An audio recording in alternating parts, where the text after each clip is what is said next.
I know what day it is. Oh, you do? Okay. You know, people thought I was off last week. I was in here painting. Oh, you were. Good job. I can still smell it a little bit. You wear many hats. Anyway, thank you very much to all the people who made this possible, and thank you to you for joining us on this Monday morning, where we start with the Fox News alert.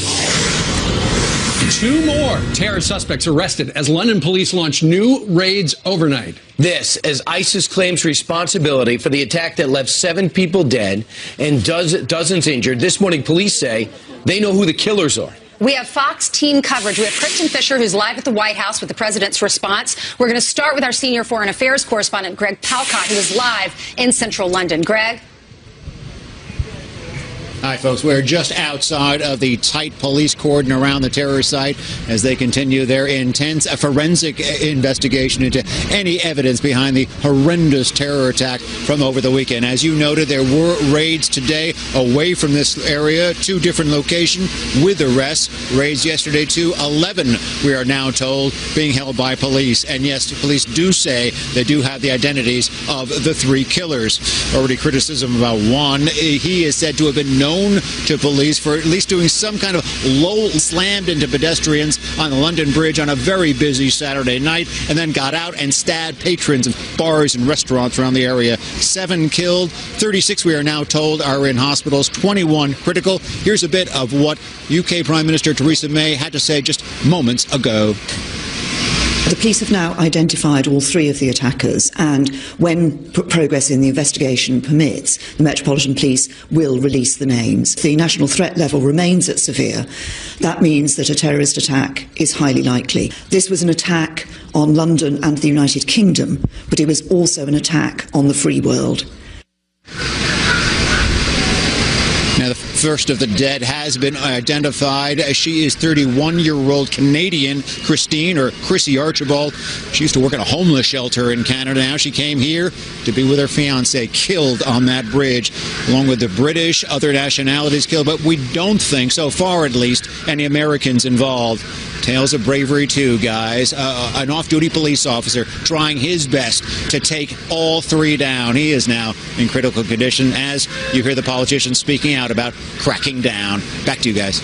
All right, thanks, Greg. I'm in awe of the police response. 8 minutes? Yeah. 8 minutes, and they're confronting the attackers? Sure. And what about those people in the pubs who took the pint glasses and were throwing them at them and fighting back? It's all they had. But, you know, Greg, at the end of his report, was talking about one police officer who took them all on. What he didn't report was he didn't have a gun. He just had a baton. Right, right. You see the videos of the people in the market hiding behind chairs. It's just a chair that is blocking them from a terrorist with a knife, with a hunting knife. I have a friend that lives in London, and Facebook did activate this safety check thing where you could check in and say, my friend, I won't give you her name, but she is okay. And it gave me relief to know she's okay. But listen, they're using vehicles now. They're using knives in a marketplace on the streets. You can't even hide. You just happen to be in the bad place at the wrong time. 3 attacks in 3 months in England. Meanwhile, in the wake of the London attacks, President Trump is vowing to keep America safe and obliterate terrorism. The commander-in-chief saying the bloodshed must end. Kristen Fisher is live at the White House with more. Kristen. Hey, guys, good morning. Well, President Trump is offering the British Prime Minister the full support of the U.S. government, but he's also renewing his commitment to keep America safe above all else. Listen to what he said at a fundraiser here in Washington last night when he spoke about the latest terror attack in London for the very first time. This bloodshed must end. This bloodshed will end. As president, I will do what is necessary to prevent this threat from spreading to our shores and work every single day to protect the safety and security of our country, our communities, and our people.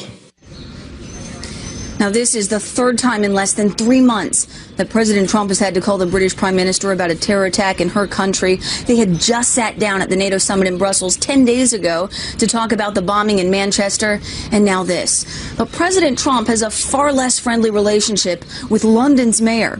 After the attack, the mayor, who happens to be the city's first Muslim mayor, told his constituents that there is, quote, no reason to be alarmed. Now, his spokesman says that he was simply urging Londoners not to be alarmed when they saw more police, including more armed officers on the streets. He's now accusing President Trump of deliberately misconstruing that remark in this tweet. President Trump said, quote, at least 7 dead, 48 wounded in terror attack. And Mayor of London says there is no reason to be alarmed. Well, now the U.S. Embassy in London is getting involved. In fact, the acting U.S. ambassador to the UK is coming out and saying that he is strongly praising the Mayor of London for his remarks and directly contradicting the White House on this one. Brian, Ainsley, and Steve. All right, thanks, Kristen. I guess that's part of when you get contradicted is because President Obama put that ambassador in place. It's not the ambassador that President Trump wants in place. Well, President Trump did say, and we just heard the soundbite from Ford's Theater last night, this bloodshed must end. This bloodshed will end. He wants to do everything in his power to stop the violence. Obviously, one of the reasons he was elected president was a lot of people liked the idea of the temporary travel ban. And in fact, that is the subject of something he was tweeting about last night. That's right. This is what he said. We must stop being politically correct and get down to the business of security for our people. If we don't get smart, it will only get worse. And then he goes on to tweet this, Brian. All right, we need to be smart, vigilant, and tough. We need the courts to give us back our rights. We need the travel ban as an extra level of safety. Now, I understand the sentiment, but the travel ban would have halted in 6 or 7 nations any type of travel because they don't have the proper background checks because we don't know who exactly they are, which you could understand. But he wanted just 90 days to evaluate, to put together a system. We've already passed 100 days. So his people should have come up with a system already to look at those 7 nations from Somalia, Iraq. No, Iraq is now eliminated. Sudan and others that are, I guess, terror-laden. Even if his people did come up with a plan, it seems to be halted every time he wants to do something. No, but he would have had another plan. But every time he the wants to do plan would something, have been implemented right now. People like this plan. People who voted for him like the idea of having that 7 ban, that 6 ban, just temporarily. I mean, he said it's a pause. It's just to let us get get everything in order and let's see what we're dealing with. Just another tool in his tool belt responding to terror. And that's one of the reasons people did like the idea of what he was talking about. Unfortunately, it's been tied up in the courts. Exactly. Where does it go from here? Well, right now it's in the Supreme Court. All right. It is now 9 minutes after the top of the hour, and Jillian joins us upstairs with the headlines. Good Monday morning. How do you like the set? It's amazing, isn't it? Great? It's beautiful, it's fun, it's fantastic. So hopefully you guys at home are liking it as well. Let's start you off right now on this Monday with this. Secretary of State Rex Tillerson speaking out overnight after 4 Arab nations cut ties with Qatar. Egypt, Saudi Arabia, Bahrain, and the UAE serving diplomatic relations over accusations Qatar supports terrorists. Tillerson offering the Gulf states help in working out their issues. Qatar says there is, quote, no legitimate justification for the diplomatic changes. The country plays a major role in fighting ISIS. Out of control violence sparking multiple arrests as liberal protesters try to shut down a pro-Trump rally in Portland. 14 people put in handcuffs as protesters hurled bricks at Portland police, some describing the chaos as a war zone. I'm here for 2 reasons, and 2 reasons only. I am here for freedom, and I am here for God. Find it in yourself to make this day positive, with no hate and no violence. Officers confiscating knives and brass knuckles from protesters. Portland's mayor came under fire for trying to shut down the pro-Trump rally, citing safety concerns. Organizers refused to give in and held the rally anyway. Russian President Vladimir Putin once again shutting down claims Moscow interfered in the presidential election. Putin telling NBC's Megyn Kelly it's all fake news. I haven't seen even once any direct proof of Russian interference in the presidential election in the United States. You created a sensation out of nothing. You people are so creative over there. Good job. Your lives must be boring. Putin also peddling a new conspiracy theory that any hacking was really the work of the U.S. intelligence community. He also calls reports Russia has damaging information on the president, quote, a lot of nonsense. So pop star Ariana Grande returned to the Manchester area to honor the victims of that horrific terrorist attack outside of her concert 2 weeks ago. This time she brought some of the world's biggest music stars along. Take a look. I love you guys so much, and I think that the kind of love and unity that you're displaying is the medicine that the world really needs right proceeds from the concert go directly to the victims' families. And this was just so moving to watch yesterday. Yeah, especially when she was Ariana Grande was talking about, she spoke to the mother of one of the victims and dedicated the show to that girl, Olivia. It's beautiful. And you see something like this, and she's so young, and for her to have this much of an impact. She went to the hospitals to visit the kids before. She was taking pictures with them. It's just incredible. But you know things are getting bad when your charity benefits are overlapping with your terror attacks. 3 attacks in 3 months in London. As much as people are sad, they got to be enraged, too, that no one's protecting them. Absolutely. 100%. Yeah. They need Jillian, security at these concerts. Thank you for the news. Thank you. Thank you. All right. Meanwhile, coming up on this Monday, the rash of terror attacks in the United Kingdom forcing the world to face a harsh reality. Is it time to bring back the surveillance of mosques here in the United States to keep us safe? We're going to talk about that. We need to do today is to recognise we have not stopped radicalisation taking place in our schools, our prisons and our mosques. And I don't think you can deal with the problem until first you come clean about what you've got wrong.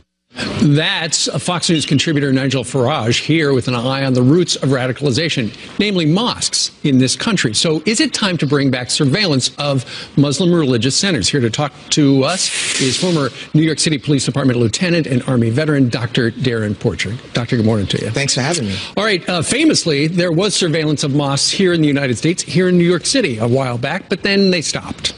Right. Under the Bloomberg administration, under Police Commissioner Kelly, they conducted this surveillance of the mosques. However, that was something that was derailed with the incoming mayor, Michael Bloomberg. Right. We didn't really get fruitful information in connection with the mosque surveillance. However, I'm a strong proponent of using intel that's gathered by police officers that are going undercover and cooperators that are in the mosques. We need them to coalesce with law enforcement to ensure that we're able to eradicate the threat. In addition to that, we need to have a credible threat of criminality in these mosques because it requires a massive amount of resources to conduct this surveillance. Therefore, it's more fruitful for law enforcement to have, informants and undercover officers. Okay, but sometimes it's hard to get somebody who goes to that mosque to help you, to cooperate with you. Well, believe it or not, more and more members of the Islamic community have a problem with the radicalization that occurs in these mosques. Good. Therefore, what they're looking to do is eradicate that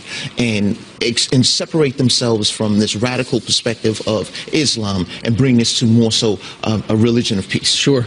You know, after the terror attack in London a couple of nights ago, the United Kingdom Police issued a mind-boggling 3-step plan. The Metropolitan Police said, run, hide, tell. Now, here in the United States, it's run, hide, fight. What do you think of this?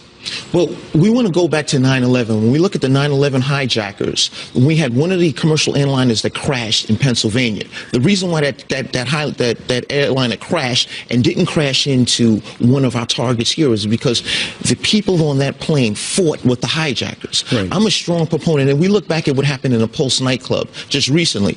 If the people come together, they coalesce, and they attack the assailant, Sure. you're going to be more susceptible to eradicating that assault as opposed to having the carnage. Sure, but if your first step is run, you're not going to do that, are you? Absolutely, and it just goes back to I'm a strong proponent of engage the assailant directly, and that way you can take down that individual. All right, Dr. Porcher, thank you very much. Our first guest in our brand new studio. I feel honored. Thank you so All right. much. Thank you, sir. A real pleasure. All right, next up on the rundown on this Monday, think political correctness isn't a problem? What if we told you the mastermind of 9/11 planned to use it to spread terror around the globe? Dr. James Mitchell went face-to-face with Khalid Sheikh Mohammed and has a powerful message for America. That's next on Fox and Friends. Welcome back. We have some quick headlines for you. In just a few hours, President Trump is set to announce a plan to make air travel great again by privatizing air traffic control. What is the goal here? Well, it's to modernize America's systems from dated radar technology to satellite navigation. And Democrats might have another reason to cry come 2018. Pew researchers say people in the largest voting demographic are more likely to remain loyal to the Republican Party than those who identify as Democrats. That means Dems will have a very hard time winning back seats in both the House and the Senate.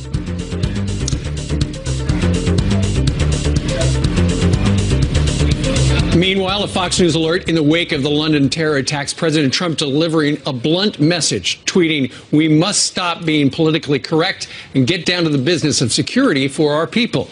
If we don't get smart, it will only get worse." And our next guest thinks the president has a point. And if you think about it, 7 attacks in 2 years in Europe and 3 in a row in Britain. It's a lesson he learned by interrogating 9/11 mastermind Khalid Sheikh Mohammed, Abu Zubaydah, and so many others. And was he right?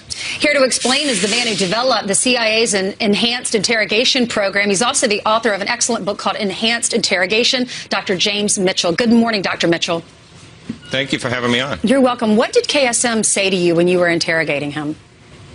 Well, one of the things that he said to me was that we lack the political will, not the motivation and will to do the things that must be done to stop, in part because we wanted the whole world to like us and because we were afraid of criticism. You know what?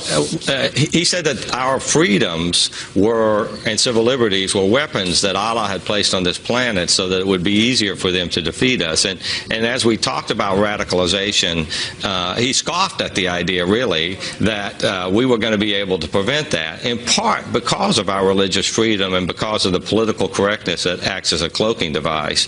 His point, I think, to paraphrase what he was saying, is that under the guise of political freedom, people who want to destroy us can come to our country, they can set up mosques, they can spread their jihadi message, and they can recruit people into these things, all without committing any crimes. And when you push back against that, they claim that you're violating their religious freedom. So the hard work of radicalization is already done before we do anything, before a crime is committed, before anything is detected. But Jim, how much good, if any, could a Muslim mayor of London do by speaking up and saying this does not represent the Islam that I study, and those people amongst us in our community who do this, and go into a rant at them? Does he have more credibility within the Muslim community than anybody else?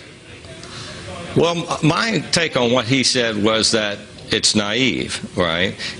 He's a Muslim and he's entitled to his opinion, but the suggestion that Islam, as it's practiced by the jihadis, is not Islam and that it's a religion of peace is ridiculous. If you take the 1924 Cairo version of the Quran, which is the Quran that's the mainstream Quran, there are over 100 verses in which they call for violence against non-Muslims, including several verses where they call for an unending war against non-Muslims until everyone is either converted, subjugated, slaughtered, or enslaved. That's not peace. Yeah, Dr. Mitchell, a moment ago you mentioned political correctness, a cloaking device, I think was your expression.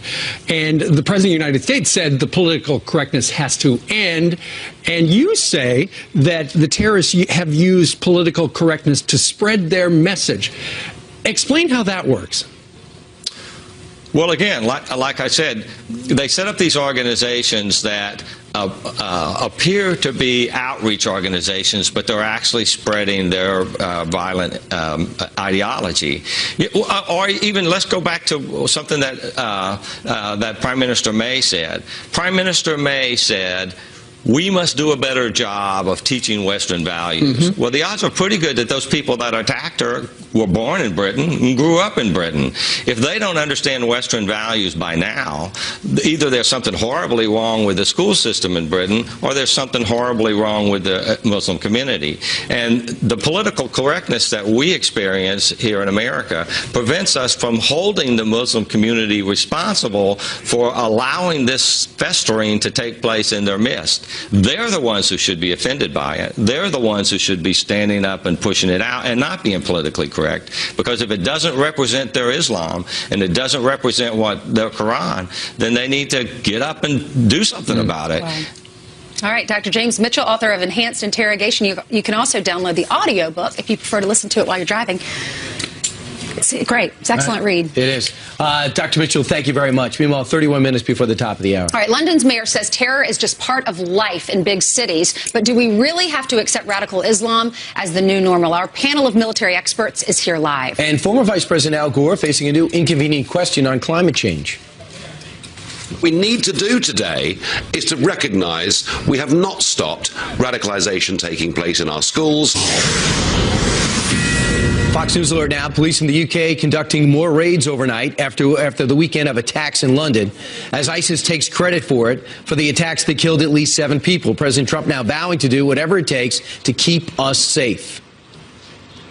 This bloodshed must end. This bloodshed will end.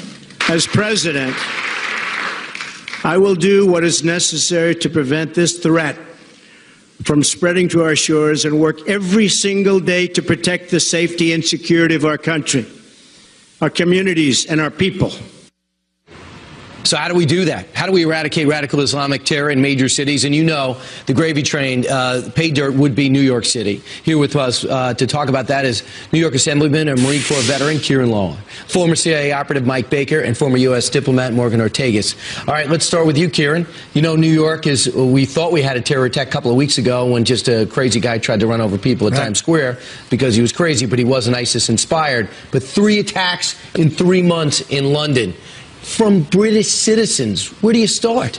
You know, one thing we have to do in this country, and it's amazing that we have to do it, but we have to win hearts and minds of our own people in this country to realize that this is a real threat, that this is a unique threat. Even in the last 48 hours since the London attacks, you hear people giving equivalencies. Well, there was an Oklahoma City bombing, and there isn't a consensus among enough Americans that radical Islamic terror is a unique threat. It's bigger in scope. It's more of a potential, more potential for a body count than other things. There's not agreement on that. I think that people are realizing now. We see Paris, you see Brussels, and you see London, Manchester, and everything. Mm-hmm. We have our charity fundraisers for the victims the day after a terror attack. Now they're running into each other. They talk about social filtering. That would be the problem. Theresa May talks about social media. Yeah, I think Theresa May she said the right thing when she came out after this London Bridge attack.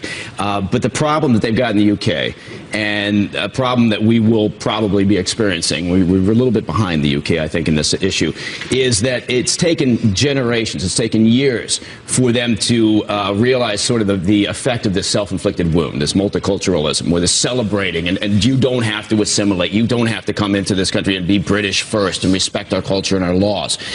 So she said the right thing, but it's not going to change overnight because this problem has been developing for years and years. And the problem is they're going to have to bang this thing out in Parliament. They're going to have to figure out how to change those laws. Just like our FBI here works within the confines, the parameters that they're allowed within law, so do MI5 and 6 and the Met and the Counterterrorism Command. They've all got to act within what they're allowed to do. That's going to be a big public and parliamentary conversation. Morgan, if the Daily Mail report is true today, this is a 27-year-old that was on a documentary about Islamic extremism, and he's been caught radicalizing kids. With the Manchester bombing, we knew that he was under watch and they was traveling to Libya. So it's not like these guys are coming out of the woodwork. They're watching them. No, it's not. And the Brits have very sophisticated law enforcement and intelligence. The relationship with us is quite close. I think in a lot of ways, we still have like a 9/11 mentality of what terrorists are. We think of Osama bin Laden in the cave, but what we have to realize now is in 2017, the average terrorist is a millennial. It's a media-savvy millennial who knows how to go online and knows how to go on social media and recruit people, just as you said in the report today in the Daily Mail. And when you also look at what's going on in the UK, the House of Commons released a report last year that shows that unemployment is higher for Muslim communities in Britain. The education level is lower than other religious communities in the UK. So the integration of them into the society is a problem writ large. But I think the lesson that we can learn here in the U.S. is that we need to look at what our cybersecurity laws are. We need to have a whole of government approach. We're not treating social media and cyber terrorism as if it's a battle. If we were, saw a terrorist group in the middle of Libya that had a training camp, that were training people and recruiting people to fight, we would go after them. We're not doing that the same way on social media.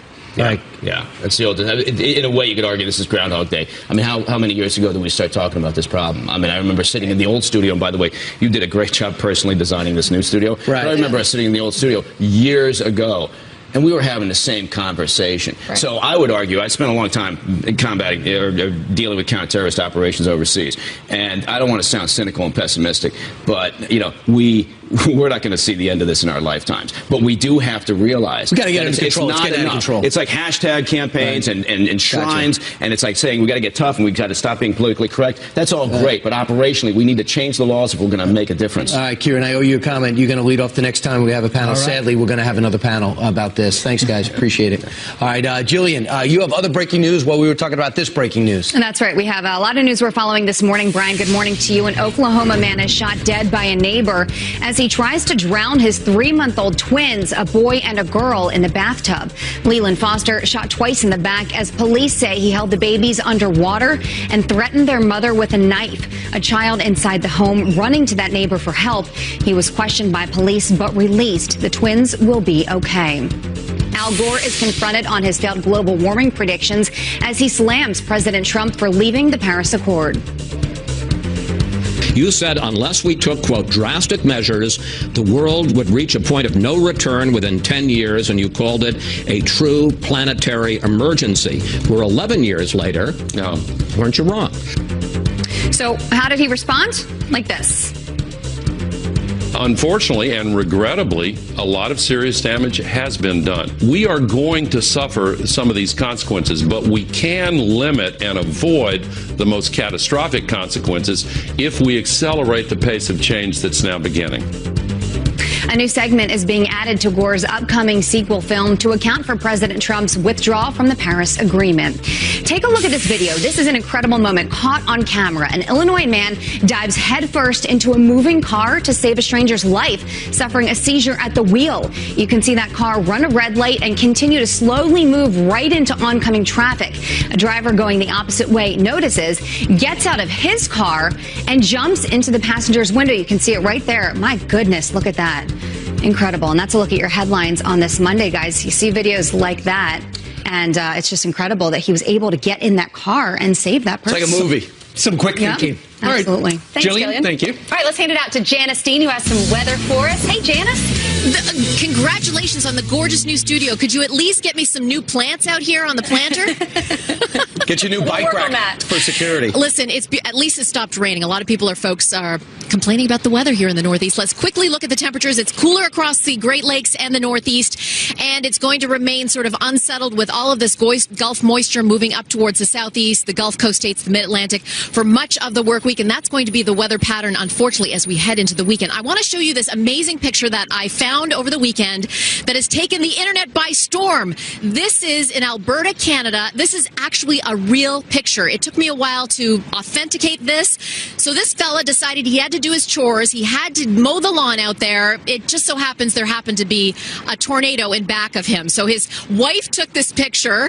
She said the whole neighborhood was taking pictures. She wanted to take a picture for her parents that live in South Africa, and I guess they don't see tornadoes out there. But this fell out, out there in the prairies of Canada was not too concerned. He said he was going to keep an eye on things. So how about that? You Canadians must be tough. We are. Listen, we're crazy. Cutting the grass. It's an incredible picture, but I warn everyone: if there's a tornado, please remain indoors. Absolutely, you should stop mowing immediately. I agree. And the wife taking the picture. She was just taking a picture of the tornado. There are no instead words. of hiding. Only in Canada, eh? Oh, blame Canada. All right. Thank you very much, Janice. All right, right now on this Monday, terror sweeping across the United Kingdom. Authorities tracking down links to the London Bridge attack that killed 7. So why is the mainstream media still obsessing over the Russia investigation? Do you know why? A debate on that next.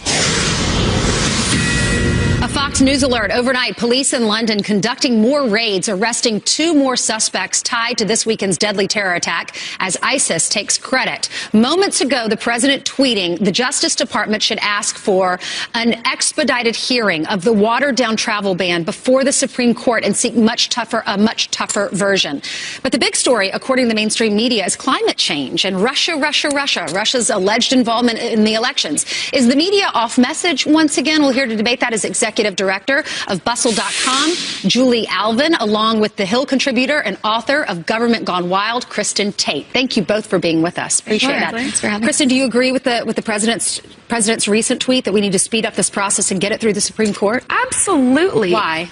Because, I mean, look, we have to do something. Trump's travel ban is the only solution being proposed right now that will actually protect this country from future terror attacks. But the media, those in the media, are falling over themselves trying to vilify him for his travel ban and spending time covering non-stories. There is still no evidence of collusion between Trump and Russia during the campaign. There's no evidence that staying in that Paris agreement would have any impact on the environment. But there is 100% evidence that radical Islamic terror is sweeping through Europe and causing death and destruction. But the media is so obsessed with taking down Trump that they will focus on any story that makes him look bad while ignoring a real crisis that's threatening democracies and causing death around the globe. Julie, as a Democrat, how do you feel about this? What's more important to you? Is it Russia, Russia, Russia and climate change, or is it making sure we're safe as a country? I think that these issues are all incredibly important, and frankly, I think that the narrative that the mainstream or liberal media is not covering these issues is false. I don't know if you guys were watching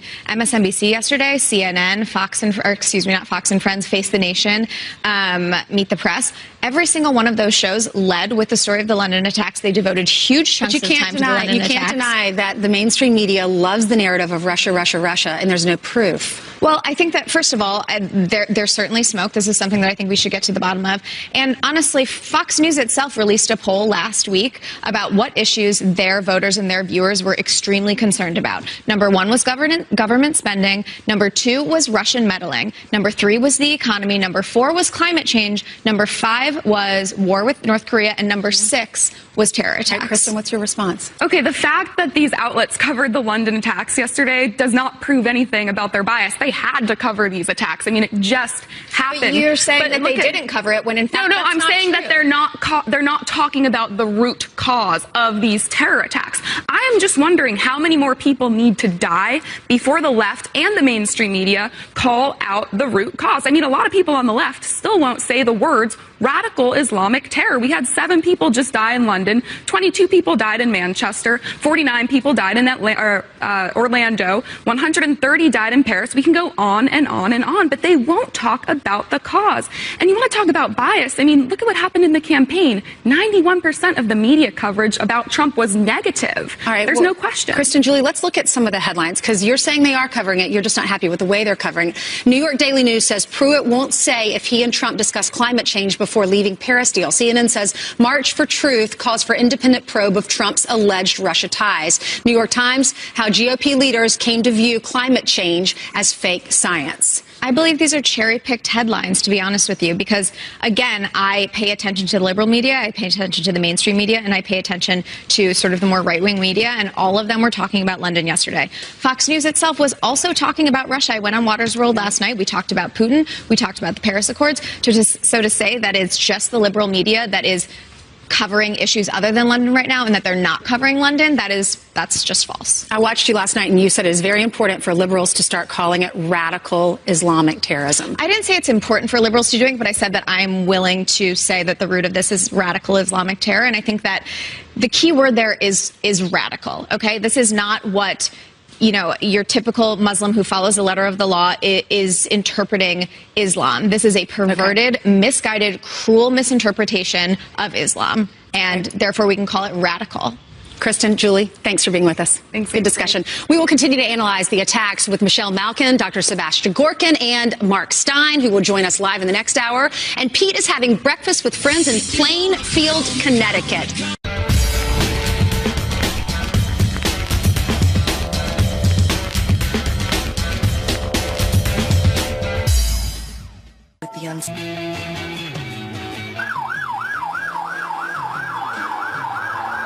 I will do what is necessary to protect the safety and security of our country. This bloodshed will end. He's not being distracted by people that want to scream about political correctness. The political correctness that we experience here in America prevents us from holding the Muslim community responsible. Now is the time to come together to defeat terrorist organizations and extremist ideology. My view is the president does have certainly the right to put in place extreme vetting. There's really no evidence to suggest that by banning Muslims that we would make ourselves here in the United States safer. The current way in which the EU operates provides an opportunity for terrorists and extremists to operate with a greater degree of freedom. Well, even as London grieves, Manchester is trying to heal.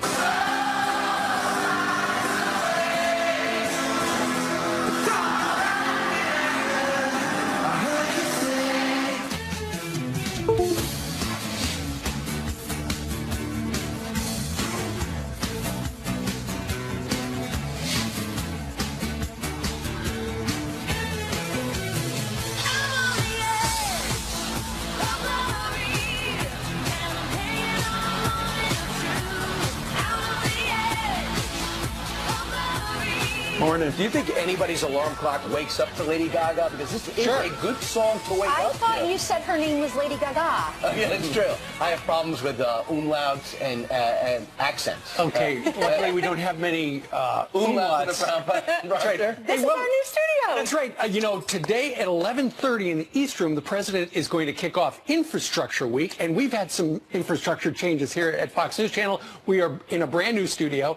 It has 2 levels. We're up here on the curvy couch concourse, let's call it, in Studio F, as in Fox and Friends, right at 48th and 6th Avenue. But by the way, we did not have to raise taxes on anyone to build this studio, so maybe the country can take our lead on that. Yeah, we appreciate you watching every day because you allow us to build these fancy, nice studios so we can bring the news to you. Friends are asking me, why did you decide to move into the new studio? They built this for the election. Why are you laughing? Because you had the decision. At the last minute, I decided to. No, did I say? I made it sound like I decided. Yeah. No, well, thank you. No, the people, the powers to be here at Fox decided. I don't make those decisions, but Brian does. So right. Brian talked to the bosses and said we should use the election studio, and they said that's a great idea. It's open mornings. Anyway, we're here for another 2 hours, and we start right now with a Fox News alert. Yeah, if you missed this over the weekend, we're going to start with a Fox News alert in the wake of that deadly London attack, or several attacks. President Trump is vowing to keep America safe and to obliterate terrorism. The commander-in-chief saying the bloodshed must end. Kristen Fisher is live at the White House with what the president is saying this morning and tweeting. Hey, Kristen. Hey guys, good morning. Well, in the immediate hours after the London attack, President Trump took to Twitter to remind Americans why he believes that his travel ban, which is still stuck in court, is so necessary.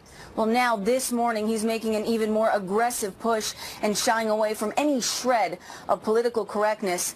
Moments ago, he said on Twitter, quote, people, the lawyers and the courts can call it whatever they want, but I'm calling it what we need and what it is, a travel ban. He then said the Justice Department should have stayed with the original travel ban, not the watered-down politically correct version that they submitted to the Supreme Court. And he's now urging the Justice Department to ask for an expedited hearing before the Supreme Court. Well, at an event last night here in Washington, he spoke about this latest attack for the very first time. This bloodshed must end. This bloodshed will end. As president, I will do what is necessary to prevent this threat from spreading to our shores and work every single day to protect the safety and security of our country, our communities, and our people. President Trump is now offering the British Prime Minister the full support of the U.S. government. Remember, they had just sat down at the NATO summit in Brussels 10 days ago to talk about the bombing in Manchester, and now this, the third time in less than 3 months that he's had to call her about a terror attack in her country. All right. Ainsley and Steve. Kristen Fisher on the North Lawn. We thank you very much. Also in Washington, D.C. this morning is Michelle Malkin. Michelle, good morning to you. Good morning. Good morning. Well, the president also tweeted out, after talking about how we need the travel ban, he also tweeted this. In any event, we are extreme vetting people coming into the United States in order to keep our country safe. The courts are slow and political. All right, what do you think of the president making his push? Once again, we need the travel ban. We're extreme vetting right now, but we need the travel ban. Temporary. Yes. Well, I'm glad to see him assert what is a historically plenary power that the president has to exclude any kind of threats to this country. And in fact, it is a power that he can invoke to exclude anyone for any reason, whether it's national security or economic security. And I have to say that whatever disagreements people may have in this country about this president, the things he stands for and the things he says, one thing has been absolutely consistent. Before he took office and as he has taken office, he has been singularly focused on the threat of radical Islamic terrorism. He has never wavered from it, and for that I am extremely grateful, and every patriotic American should be. It is moments like this latest attack, or Manchester, or the dozens of them that have occurred over the last couple of years across Europe and in our own country that are very clarifying. It shows you, whether you're talking about the media or Hollywood or the Democratic leadership, where people's priorities really are. Right. And you get to see that we have a president who does believe in defending, protecting, and preserving our country and its laws. Well, here it is Ramadan, and the way these Islamic extremists celebrate Ramadan is trying to kill us. They're on a bit of a roll. 3 hits in 3 months in London, 7 overall hits throughout Europe since 2017, and many people are weighing in on the reasons why, including the former Secretary of State, John Kerry. He said this on Meet the Press.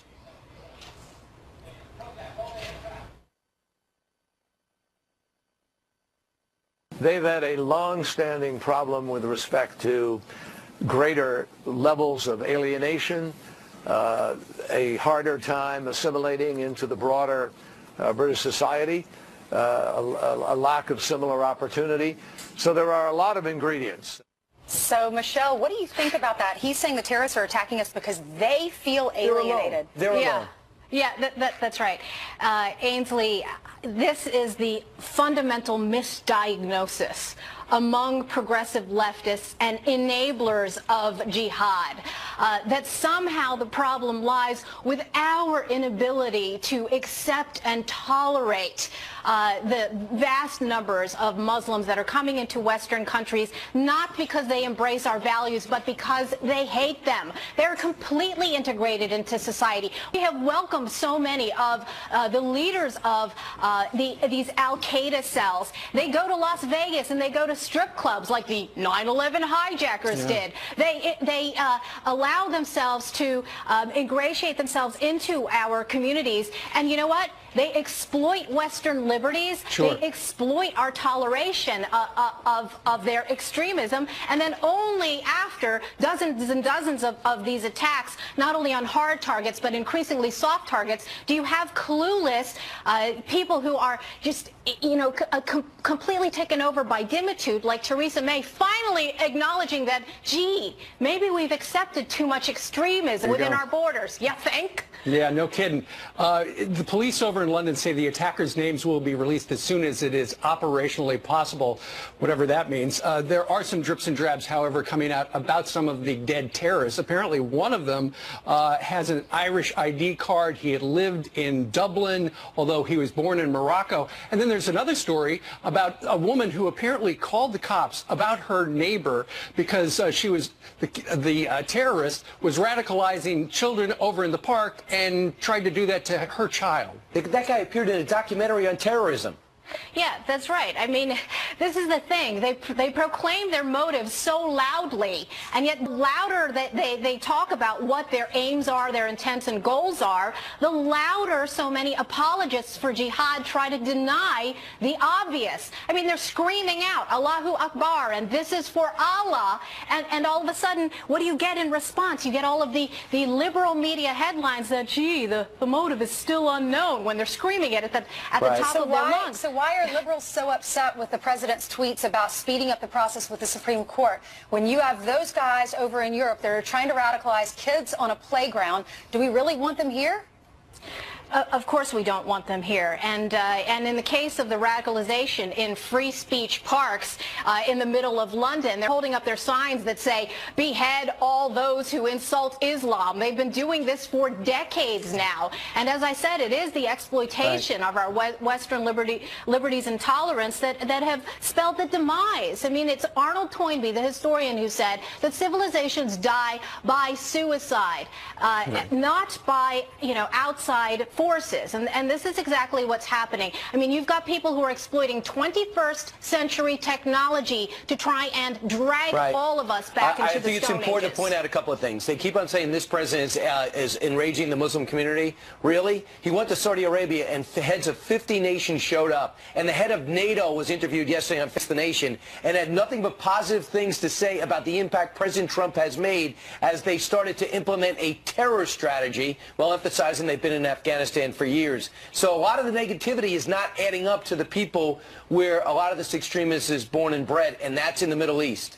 Brian, that's a great point. And let me point out also that you have apologist groups like CARE, who since 9/11 have been urging people in their communities not to cooperate with the FBI, not to become snitches, to do everything to obstruct national security and homeland security efforts to keep us safe. And these people worry that people are going to be alienated, that there's going to be some kind of stigma. The solution is not to walk on eggshells around this, but for truly moderate Muslims to condemn and stigmatize, like we all should, people who want to throw people off of buildings because they're gay, right, stone them because they look the wrong way at men or women, and do what they've done in Manchester and Westminster on these bridges, from Boston to San Bernardino to Orlando to every major city in our country as well. They deserve a stigma. Right. Look out. They're not going away. Thanks so much, Michelle. 500 active investigations by MI5, 20,000 who have been looked at in various links to extremism in the UK. That's overwhelming. It certainly is. All right, it is 7:12 here in New York City, and time for the headlines with Jillian. That's right. Good morning. Let's give you a quick update right now, and we begin with a Fox News alert. Secretary of State Rex Tillerson weighing in overnight after 4 Arab nations cut ties with Qatar. Egypt, Saudi Arabia, Bahrain, and the UAE serving diplomatic relations over accusations Qatar supports terrorists. Tillerson offering the Gulf states help in working out their issues. Qatar says there is, quote, no legitimate justification for the diplomatic changes. The country plays a major role in fighting ISIS. Days before former FBI Director James Comey testifies on Capitol Hill, the top Democrat on the Senate Intelligence Committee admits there's no proof of Russian collusion with the Trump campaign. Take a look. There is a lot of smoke. We have no smoking gun at this point, but there is a lot of smoke. Comey heads to the Hill on Thursday, 1 month after being fired. The president is not expected to use executive privilege to block Comey's testimony. A quick look at your headlines this morning, guys. I'll send it back to you. All right, Jillian, thank you. Yeah, that'll be must-see TV. All right, no English, no problem. The states that's making it easier for immigrants to get a license without ever learning English. And British Prime Minister Theresa May changing her tone in the war on terror, but is it too little too late? Henry takes a look at the Prime Minister's past. Welcome. Coming up next, and takes a look at our new set. You like it? All right, how you doing? Good.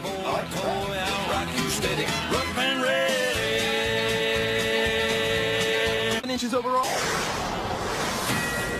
There is, to be frank, far too much tolerance of extremism in our country. So we need to become far more robust in identifying it and stamping it out across the public sector and across society. It is time to say enough is enough. But as the Prime Minister who once ran the Home Department, the UK equivalent of our Secretary of State, shouldn't Theresa May have seen this coming? Our Fox News chief national correspondent Ed Henry joins us now to discuss Good morning, this. guys. Morning to you. Good morning. Should she have seen this coming?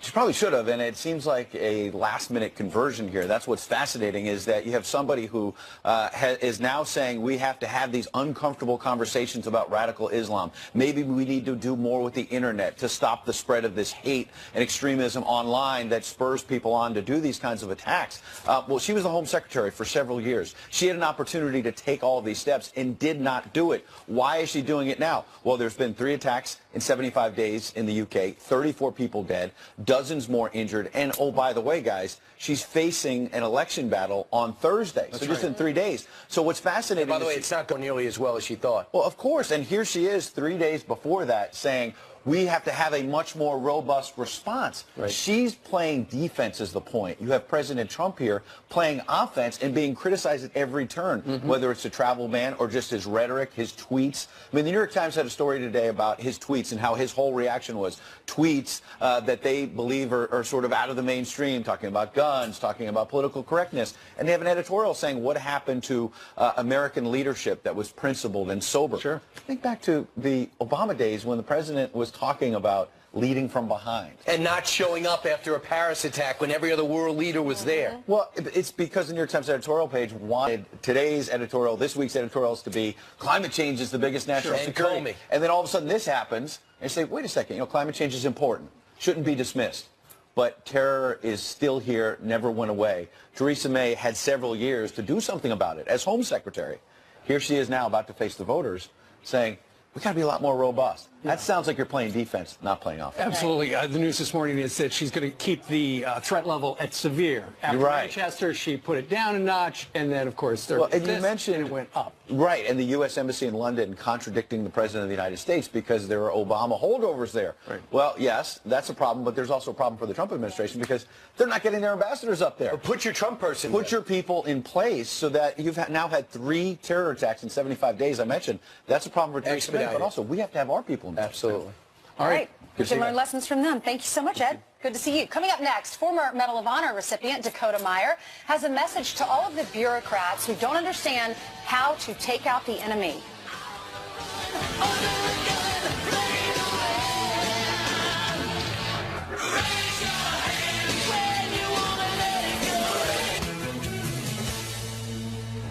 Here's some quick headlines on new immigration resources. There is now a new weapon to fight deportation, a ringtone for their cell phones. Si la migra llega a detenerte, mantén la calma. Tienes el derecho de no firmar nada y no decir nada. That catchy tune created by a hotel and restaurant workers union, it urges immigrants to say nothing, to sign nothing, and to contact an attorney when they're confronted by federal agents. And it's soon going to get easier for immigrants to get a driver's license. Kansas launching a project to offer free translators when they take exams. They're going to be all volunteers. 7 different languages are going to be available starting June 21st. Meatpacking plants, the largest employers in western Kansas, drawing a diverse population. Steve? Thank you, Ainsley. A Fox News alert. New details are emerging about the London terror attacks, including ISIS now claiming responsibility for the carnage.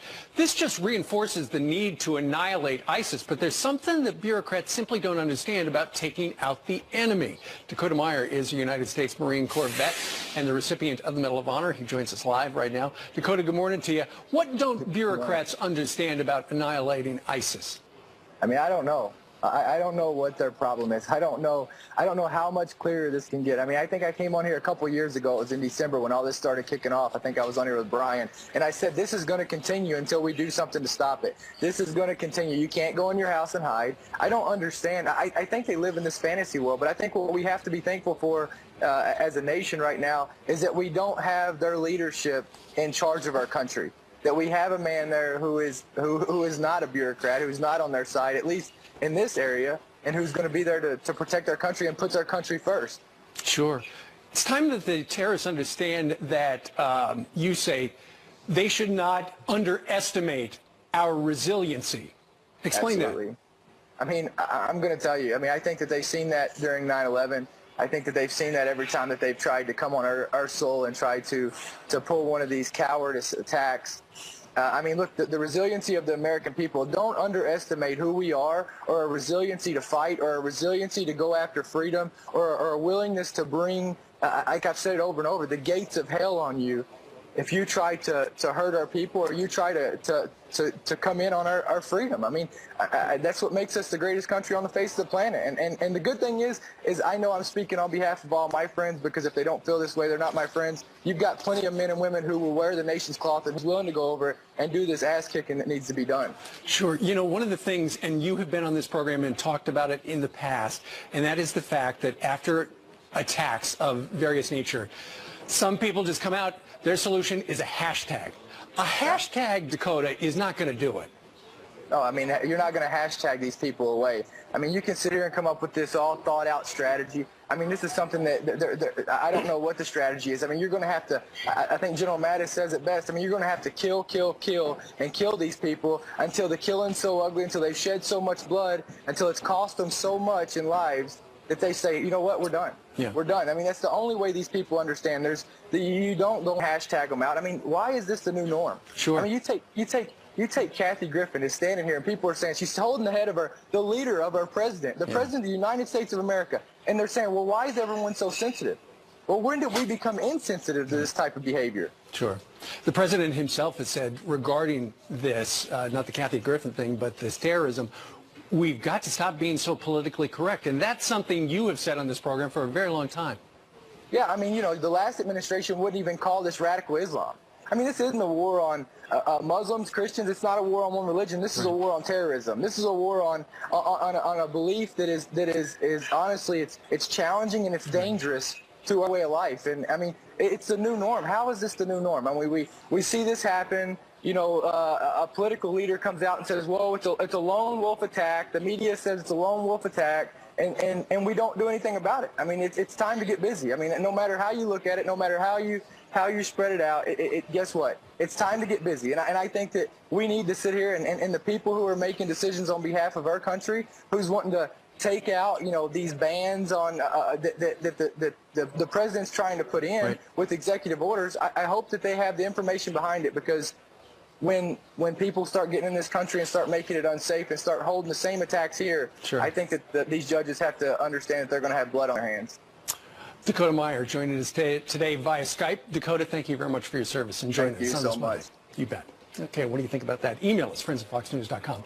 Meanwhile, is it even possible for police to overreact to terror attacks? Mainstream media sure seems to think so. Watch this. What is the risk? There's certainly a risk of underreaction, but is there any risk of overreaction, of deploying too much? Dr. Sebastian Gorka, the Deputy Assistant to President Donald Trump, reacts live from the White House next. And take a close look at this school crossing sign. See the problem? Oh, that's embarrassing.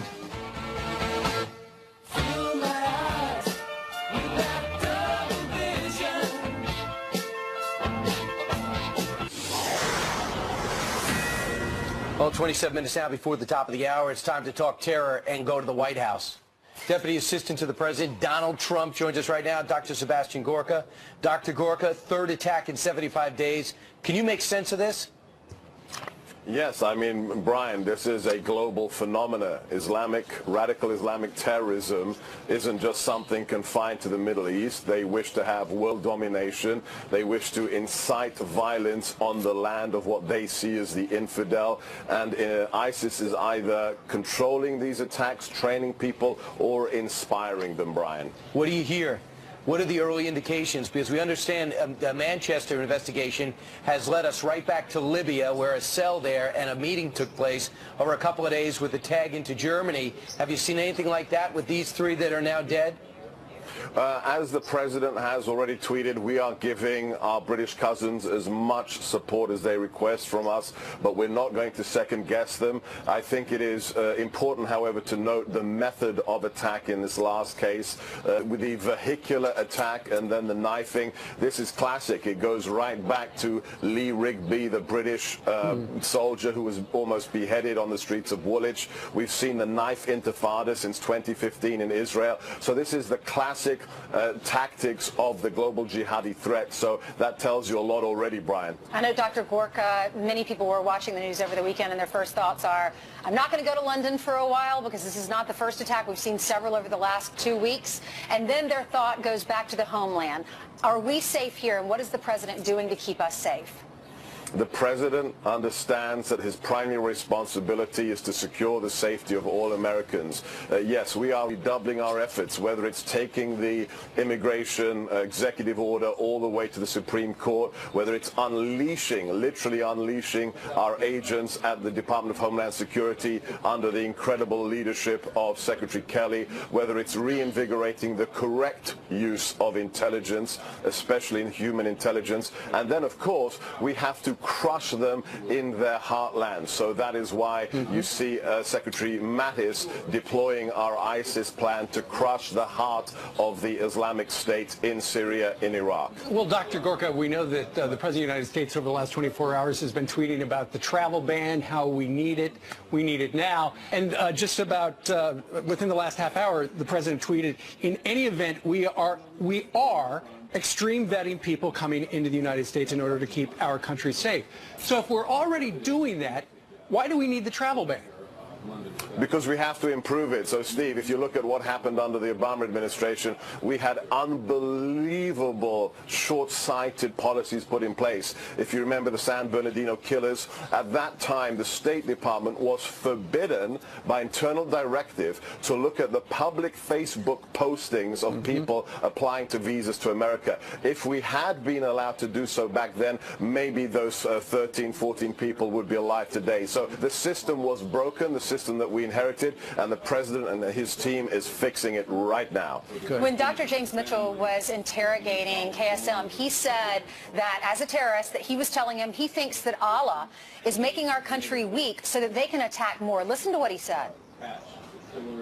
The political correctness that we experience here in America prevents us from holding the Muslim community responsible for allowing this festering to take place in their midst. They're the ones who should be offended by it. They're the ones who should be standing up and pushing it out and not being politically correct. Because if it doesn't represent their Islam and it doesn't represent what their Quran, then they need to get up and do something about it.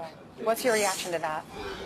Look, this is absolutely essential, whether it's empowering our Muslim partners in the Middle East, the people of Jordan, the people of Egypt, supporting King Abdullah II, supporting General Sisi, President Sisi, or whether it's reaching out to the communities here. That's our first line of defense. It's not a battlefield 8,000 miles away in Mesopotamia. It's when a local Muslim leader, a community member says, this just isn't right. What this person is doing, the choices they're making, and informs authorities. And that's what we have to re-establish. The see something, say something, again, was broken under the last administration. We have to rebuild it. We have to make those connections and do the kinds of things the NYPD did, which is create amazing undercover intelligence capacities to find those people before they build the bomb, before they buy that kitchen knife and kill innocent women and children. And some of the things that Ray Kelly was doing with Mike Bloomberg as mayor, he kicked off the FBI because they got ahead of the FBI in many of these cases because they wanted to take things into their own hands. So we'll bring up another issue. Now, yesterday on MSNBC, they believe that even this conversation goes too far, that maybe we're giving too much attention to terror attacks. Yeah, let's take a listen. Go ahead. Have analyzed these incidents post facto as well as during, as you have so many times with me and others here on MSNBC and NBC News. What is the risk? There's certainly a risk of underreaction, but is there any risk of overreaction, of deploying too much? Is there a risk of overreacting? I'd just ask that individual, I'd ask MSNBC what the loved ones, the people left behind after Manchester, after this recent attack, after Fort Hood, after Boston, whether the people who were maimed, the people who lost loved ones, whether that's their fear, whether their fear is overreaction. This is outrageous, simply outrageous, Brian. Yeah, stabbing, they were going for the neck, saying this is for Allah. Yeah, I mean, this is not, people need to understand that this isn't an anomaly. You wrote the book on the Barbary Wars. This is something we have faced as a nation since our creation. There are always people out there who will use totalitarian ideas to take our freedom away from us. Whether it's Nazis, whether it's communists, now it's the global jihadists and the radical Islamic terrorists. Dr. Gorka, when the trains were blowing up in Spain in, I think, in 2011, they were saying this is for 1492. Really? For 1492. This is the war they're fighting. Thanks. Dr. Gorka, I appreciate you joining us. Thanks. All right, let's hand it over to Jillian, who has some headlines for us. Good morning. That's right. Good morning. Monday morning to you guys. Wow, if I can talk on this Monday. Good morning to you as well. How about this one? An Oklahoma man is shot dead by a neighbor as he tries to drown his 3-month-old twins, a boy and a girl, in the bathtub. Leland Foster shot twice in the back as police say he held the babies underwater and threatened their mother with a knife. A child inside the home running to that neighbor for help. He was questioned by police but then released. The twins will be okay. Former VP Al Gore getting some inconvenient truths of his own, courtesy of our Chris Wallace. Take a look. You said unless we took, quote, drastic measures, the world would reach a point of no return within 10 years, and you called it a true planetary emergency. We're 11 years later. No, weren't you wrong? So how did he respond? Like this. And limit and avoid the most catastrophic consequences if we accelerate the pace of change that's now beginning. A new segment is being added to Gore's upcoming sequel film to account for President Trump's withdrawal from the Paris Agreement. All right, you got to listen to this story. It looks like some road workers need to head back to the classroom. A painting crew misspells the word school. You can see it right there. This is on a road right in front of an elementary school of all places. This happened in Canada. City officials say the crew accidentally mixed up the letters O-H, spraying them upside down and backwards and just wrong. The mishap going viral on social media. You can see some people getting out of their cars to pose with the error. The city says they have corrected the misspelling, but as you guys know, you gotta double check when you're spelling something. Right. You need a traffic proofreader. How did they just happen? I mean, that's a common word. I know. Okay. Yeah. Glad they fixed it. There you have it. Well, maybe that's the SCO Hall zone right there. All right, Not thanks, anymore. Julie. Not anymore. Hey, next, what do the American people think about what's happening around the world? Pete Hegseth is in a community that switched from from blue to red. The first time in almost 30 years to vote for President Trump. He's catching up with voters straight ahead. And what can the United States learn from the UK when it comes to political correctness and terror? Mark Stein says PC culture is the stamp of approval that terrorists are looking for. You and found us. There he is behind door number one. How are you? Fabulous. Good to see you.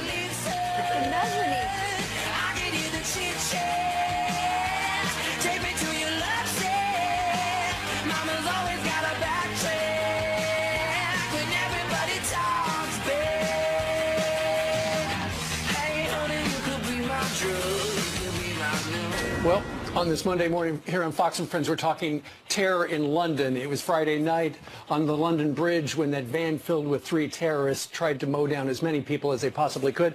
Mark Stein joins us here on the curvy couch, here on the mezzanine level. Right. Of course, the journalist and author as well. You say political correctness, once again, is a problem. Yeah, we're not honest about the nature of the enemy, and in fact we're so cowed that we give these people essentially the running of the free world. One of these guys in the latest London attack was on a national television documentary on extremism. 27-year-old. Yeah, and he's like, so he's basically up for a posthumous Emmy nomination for Best Jihadist in a British extremism documentary. This is a ridiculous way of allowing yourself to be hollowed out by these people. But the only thing you could do, Mark, is go into these areas and do pre-arrests. No. I'm not sure what you're up to. I cannot take the risk. Come with me. No. And then there's going to be outrage with that, because right now the watching, MI5 says they have 500 active investigations and 20,000 people that they know have direct links to terror. Right, and the arithmetic on the number of people you'd need to do that. Now, with the IRA, for example, they had internment without trial.